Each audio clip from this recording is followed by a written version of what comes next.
नमस्कार दर्शकों। जैसा कि सभी जानते हैं कि नारद जी भगवान विष्णु के श्रेष्ठ भक्त माने जाते हैं। फिर ऐसा क्या कारण था कि नारद जी ने स्वयं अपने आराध्य को ही श्राप दे दिया? जी हाँ दर्शकों, ये एक पौराणिक कथा है। चलिए आपको सुनाते हैं। एक पौराणिक कहानी के अनुसार देवर्षि नारद को एक बार इस बात का अभिमान हो गया कि कामदेव भी उनकी तपस्या और ब्रह्मचर्य को भंग नहीं कर सकते। नारद जी ने यह बात शिव जी को बताई। देवर्षि के शब्दों में अहंकार साफ झलक रहा था। शिव जी यह बात समझ चुके थे कि नारद अभिमानी हो गए हैं। भोलेनाथ ने नारद से कहा कि भगवान श्रीहरि के सामने अपना अभिमान इस प्रकार प्रदर्शित मत करना। इसके बाद नारद भगवान विष्णु के पास गए और शिव जी के समझाने के बाद भी उन्होंने श्री हरि को पूरा प्रसंग सुना दिया। नारद भगवान विष्णु के सामने भी अपना अभिमान दिखा रहे थे। तब भगवान विष्णु ने सोचा कि नारद का अभिमान तोड़ना ही होगा, यह शुभ लक्षण नहीं है। जब नारद जी कहीं जा रहे थे तब रास्ते में उन्हें एक बहुत सुंदर नगर दिखाई दिया, जहां राजकुमारी विश्व मोहिनी का स्वयंवर आयोजन किया जा रहा था। नारद जी भी वहां पहुंच गए और राजकुमारी को देखते ही मोहित हो गए।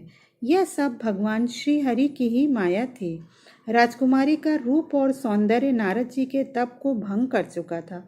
इस कारण उन्होंने राजकुमारी के स्वयंवर में हिस्सा लेने का मन बनाया और भगवान विष्णु के पास गए तथा कहा कि आप अपना सुंदर रूप मुझे दे दीजिए और मुझे हरि जैसा बना दीजिए। हरि का दूसरा अर्थ वानर भी होता है। नारद जी ये बात नहीं जानते थे। भगवान ने ऐसा ही किया। लेकिन जब नारद मुनि स्वयंवर में गए तो उनका मुख वानर के समान हो गया। उस स्वयंवर में बहुत सारे राजा लोग आए थे जो उन्हें देखकर हंसने लगे। नारद जी को लगा उनका रूप अत्यंत सुंदर है, इसलिए सब हंस रहे हैं। उस स्वयंवर में भगवान शिव के भी दो गण थे। वे ये सभी बातें जानते थे और ब्राह्मण का वेश बनाकर ये सब देख रहे थे। जब राजकुमारी स्वयंवर में आई तो वानर के मुख वाले नारद जी को देखकर राजकुमारी और उसकी सखियां बहुत ही हंसी और नारद जी के बार बार अपना मुख आगे करने पर वे क्रोधित भी हो गईं। उसी समय भगवान विष्णु एक राजा के रूप में उस सभा में आए। उनका सुंदर रूप देखकर राजकुमारी ने उन्हें अपने पति के रूप में चुन लिया। यह देखकर शिवगण नारद जी का हंसी उड़ाने लगे और कहा कि पहले अपना मुख दर्पण में देखिए। जब नारद जी ने सरोवर में जाकर अपना चेहरा देखा तो अपना चेहरा वानर के समान देखकर उन्हें बहुत गुस्सा आया। नारद मुनि ने उन शिव गणों को अपना उपहास उड़ाने के कारण राक्षस योनि में जन्म लेने का श्राप दे दिया। शिव गणों को श्राप देने के बाद नारद जी भगवान विष्णु के पास गए और क्रोधित होकर उन्हें बहुत भला बुरा कहने लगे।